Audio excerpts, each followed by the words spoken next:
Hello people of the internet, it's Amanda, and if you're new here on my channel, I usually talk about Japanese movies, dramas, entertainment. Sometimes I tap into other Asian pop culture topics as well. And it's been a while since I've made a video. I've just been really busy lately. But as you've seen from the title, you probably have guessed, I'm making my time to make this and talk through this new song that No.II has released. It's a new track for the deluxe version of their second album, No.II. The title of the song is Lava Lava, and they announced it in one of the recent stops of their concert. Now, I've shared brief thoughts about this song when I first heard it on Twitter or X. If you're following me on there, then you've probably seen it. If not, then we're going to expand on those thoughts in today's video. But basically, this song, when I first heard it, at least a preview that they released prior on Instagram before releasing the entire track, I thought this song probably sounds like something they would have released in their previous era. If you know, you know.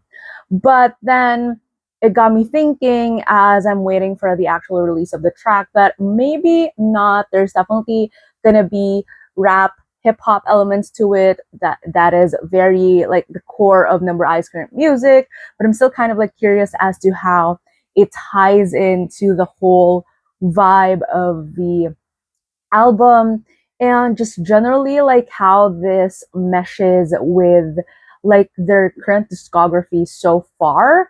And so that's what I'm gonna break down in today's video. Now, with that said, let's just get to it.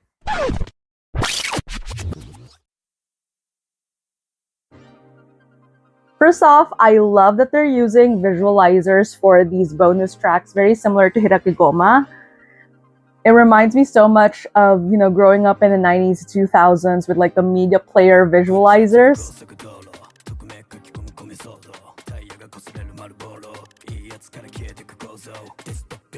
Now, right off the bat, that intro, it's very synth pop plus hip hop. Like the music itself has that kind of like synth pop feel, but obviously with the rapping, again, with the more hip hop influence there.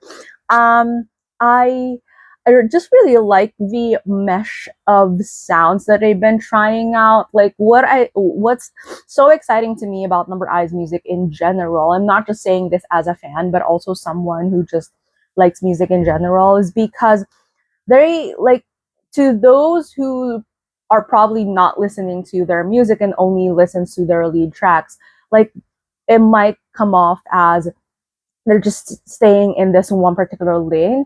But the thing is, even their lead tracks, it's very experimental in the way that they treat those, and their B-sides definitely explore a lot of like mixed genres. It's not just a specific, like I've seen a lot of like different commenters talking about how with No.I, it's not just kind of like a pop track or something, or an R&B track or like a hip hop track. There's always something within the arrangement of the songs that combines like different sounds that makes it very them. And I don't know, like I think people who just don't like them as a group in general aren't willing to give their music a chance because of how, I don't know, like I've seen a lot of criticisms about their music as well, but to me, it's always interesting that they have a different kind of flavor to offer. Like it's not just always one thing every time.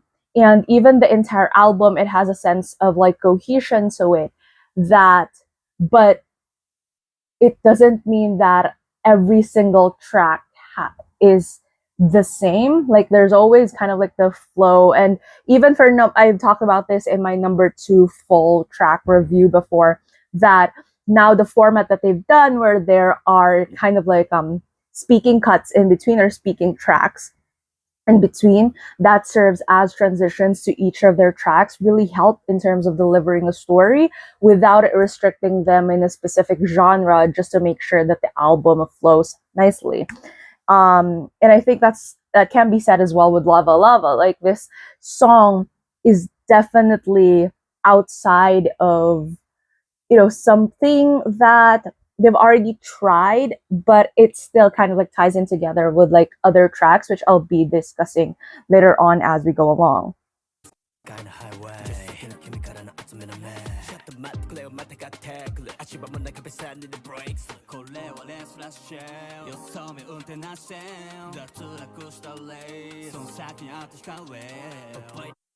Now, if you've watched my videos before, you would know that even for my favorite groups, including No.II, and even for my favorite dramas in general, if there's something that I don't like it, I'm very transparent about that. And for this particular song, I like it overall, except for this particular part of Jin in the first stanza, the one that we just listened to earlier. There's just something about the rhyming sense in that, and even just the way that like the words like phonetically came out and with a melody that just didn't sound as smooth on my end. And it's not to Jin's fault or anything like that. It's mostly just, I think, the way that they shaped that line around. I'm not sure if they could have worked on like different lines or tried something else. There's just something about it, like na na, that part right there, and the lines before it, it just felt like like consecutively in 3 lines that just didn't flow as nicely. So yeah, I think if there's one weakness of the song that I would pinpoint, it's definitely this part, at least in my opinion.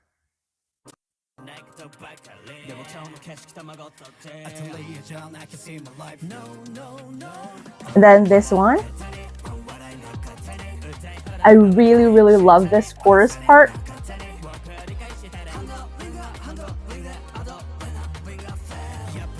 This is what I'm saying as compared to like the previous line that I was pointing out earlier. So this one, even if it has the same,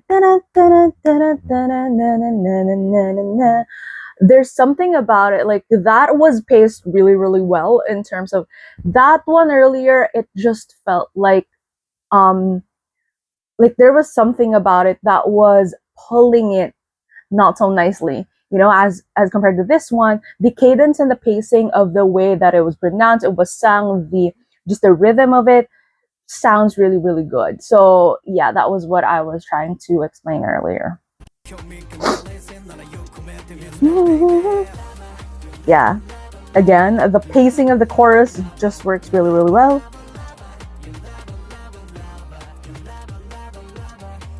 And then I'm not sure if you can hear that at the back, but we hear all 3 of their vocals in this particular chorus, like the lava lava lava part.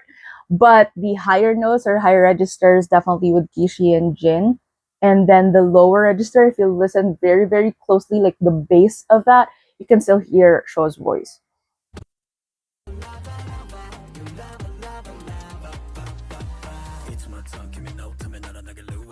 That's a Mario reference, I think. I love that.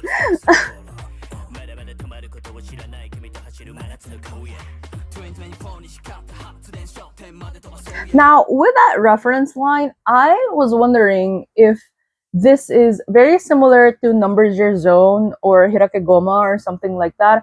I was wondering if it's one of these tracks where they wanted to bank it, but then they really wanted to release it, and so they ended up doing so. Because I feel like with the 2024 line, I'm not sure if it was a track that they were planning to release previously as a B-side or something. I don't know. That's just a guess from my end.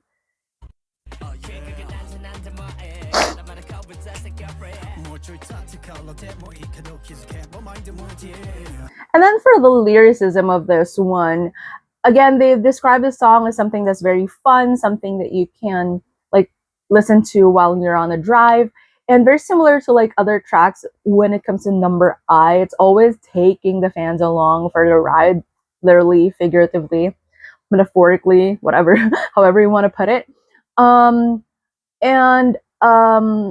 And also describes kind of like their own journey in terms of their music, and again, very similar to like, I think when Shaw explained this in his Instagram live the other, like just a couple of days ago, express that, you know, some songs, it's not also something that you take very literally. Like there's a story to it, you know, and sometimes like you take inspiration from real stuff, and then you also shape like a story around it, and that's pretty much what songs are. They're pretty much like stories. And so it's a mix of you know, of creative liberty, and at the same time realism.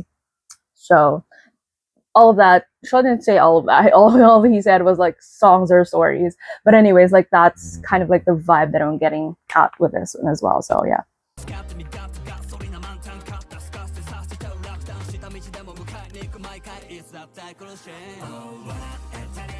I am really just so obsessed with this chorus right here. Such a vibe. What's interesting about this is the visualizer itself. Like, as you can see, there are kind of like cans being thrown at the road or anything like that, but they just keep on driving. And I think that's that's a vibe I'm getting, at least for this one, is, you know, stuff can get thrown at you and whatever, but you just have to keep on grooving.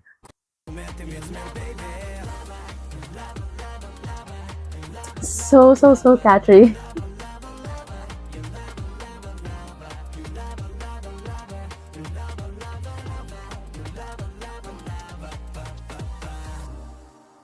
This part right here, absolutely love it.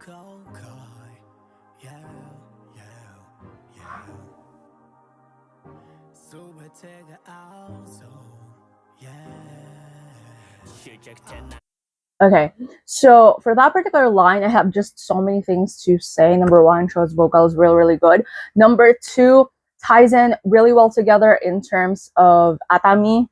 Like the lyrics, even the melody of it really ties in well with that song.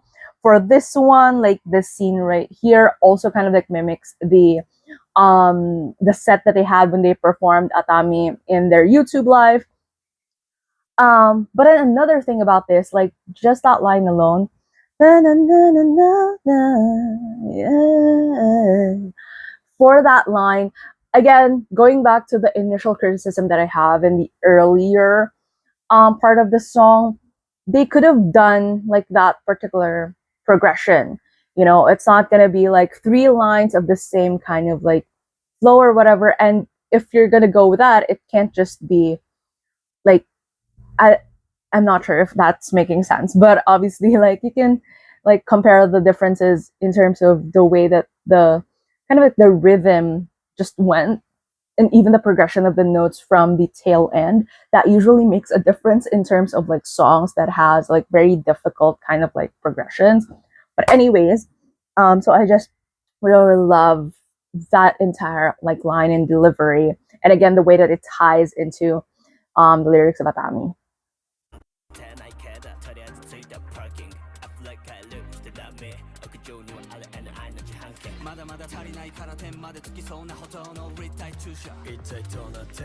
They've really improved so much in terms of their rapping as well. Like I know that they've done some part of that, especially earlier on with GOAT being their debut track and all that, but there's always just something in terms of just the speed, in terms of just pronunciation, in terms of just the way that there's just something about it that I enjoy. And there's still some parts of some of their tracks that still feel a bit rough in a sense, but I really enjoy the way that they're trying to shake things up, and not just kind of like if they perfected this one thing, they were just gonna be like sticking with that and whatever. So another thing that I love about this group, and I think that might be partially biased, like that particular part, but then overall I just love a group that keeps on evolving and not just sticking to one thing, because I'd rather they keep on surprising me than give me something that I'm always already familiar with.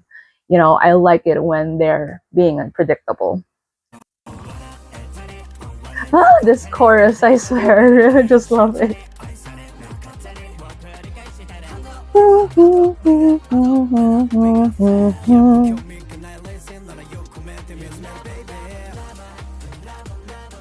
I just love it so much. This is so cute.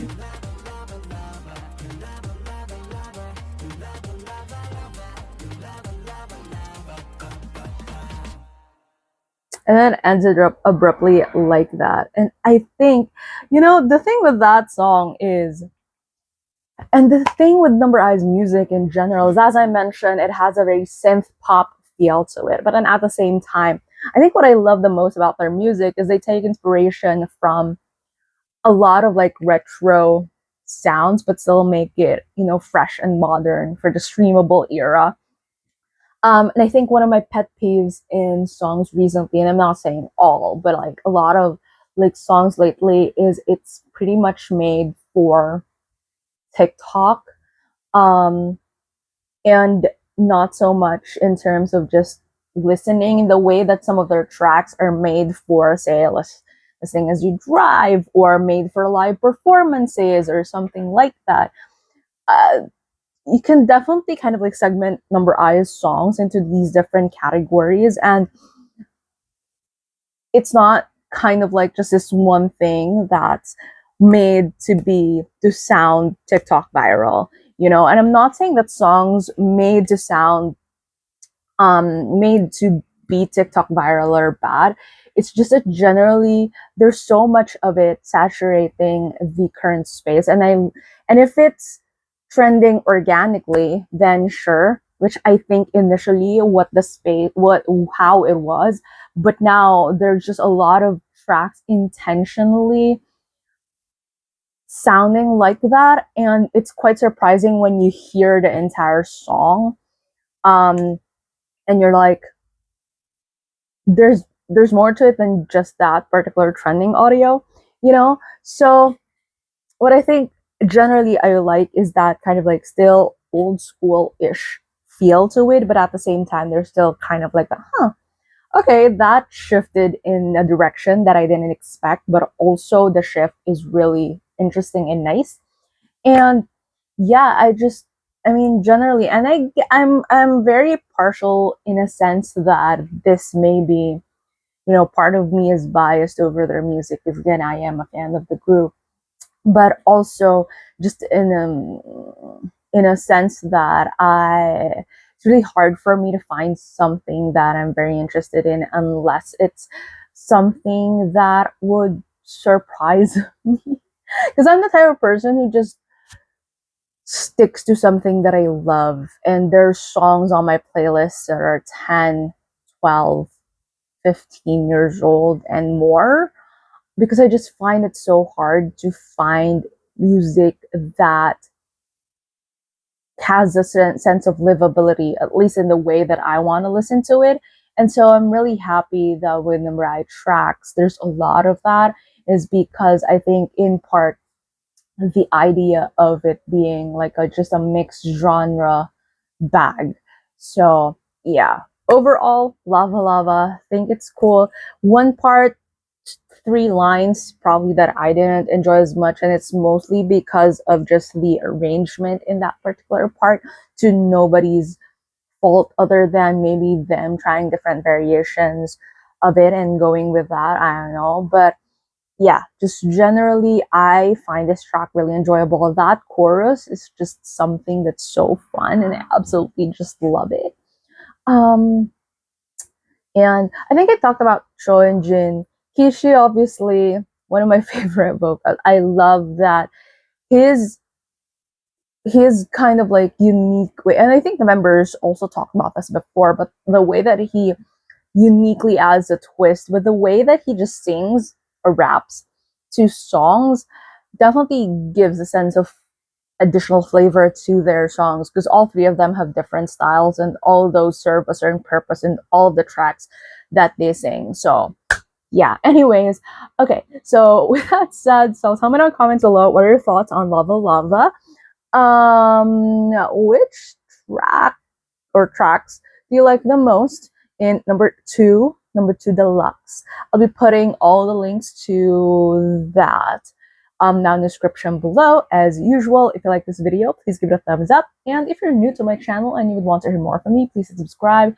Thank you so much for watching this video, and I hope to see you again soon in a new one. Bye.